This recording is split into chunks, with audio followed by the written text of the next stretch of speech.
แม่ๆทุกคนมีปัญหาปริมาณน้ำนมที่น้อยบ่หรือมีความกังวลเกี่ยวกับปริมาณน้ำนมที่บ่เพียงพอให้ลูกน้อยของท่านบ่บรรดาแม่ๆทั้งหลายอาจจะประสบกับปัญหานี้อยู่ฉะนั้นในวิดีโอนี้เราจะมีเคล็ดลับง่ายๆเพื่อจะช่วยให้บรรดาแม่ๆมีปริมาณน้ำนมที่เพิ่มขึ้นวิธีที่หนึ่งก็คือการดื่มน้ำให้เพียงพอเพราะน้ำนมของแม่นั้นประกอบด้วยน้ำประมาณ88%ดังนั้นการดื่มน้ำให้เพียงพอจึงเป็นสิ่งสำคัญ พยายามดื่มน้ำอย่างน้อยประมาณ8-10แก้วต่อมื้อหรือดื่มน้ำมะพร้าวหรือชาสมุนไพรก็ได้หรือจะเป็นการกินหมากไม้ต่างๆที่สามารถเพิ่มน้ำให้แก่ร่างกายเราได้เช่นหมักแตงหมักเกี้ยงและหมักโมเป็นต้น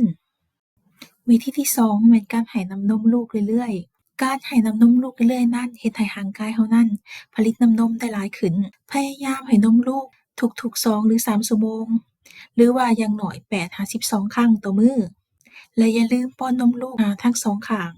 เพราะจะเป็นการกระตุ้นการผลิตน้ำนมให้ดีขึ้นวิธีที่3ก็คือการกินอาหารเพราะว่าอาหารบางชนิดนั้นจะช่วยเพิ่มการผลิตน้ำนมได้เองอย่างธรรมชาติเช่นการกินเม็ดถั่วและพืชต่างๆผักใบเขียวต่างๆและโปรตีนและไขมันดีเช่นจำพวกไข่ปลาแซลมอนอะโวคาโดและผลิตภัณฑ์นมนั่นเอง การนอนหลับบ่เพียงพอและความเครียดนั้นเฮ็ดให้น้ำนมลดลง ฉะนั้นพยายามนอนอย่างน้อยประมาณ6-8ชั่วโมงต่อมื้อ